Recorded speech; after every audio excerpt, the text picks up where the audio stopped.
was so fat and nasty. I would eat anything. I had so much self-hate when I was like that. I just wanted to kill myself. We're the most powerful country in the world, and we have the most obese, fudgy people. Something has to be done about processed food in this country.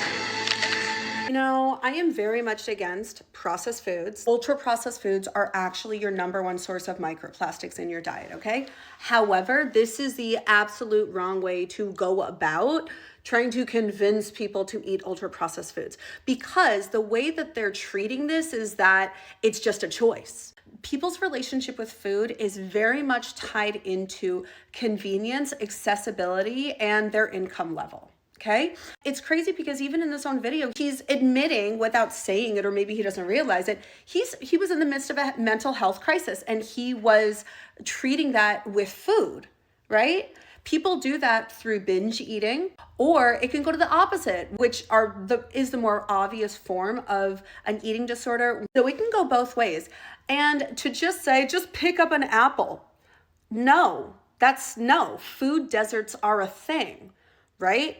Accessibility to fresh foods is a thing. People don't have access to fresh and healthy foods, nor do they even have the information. Or how about this? When you're working like 3 part-time jobs and you have a child to take care of, and you get maybe 30 minutes at home to cook dinner. If you're cooking dinner at all, it's not as simple as, oh, just eat healthy, right? Just pick up an apple. You literally don't have the time or potentially the knowledge, or just, how about this, the brain power after you're so fried after a long day of work.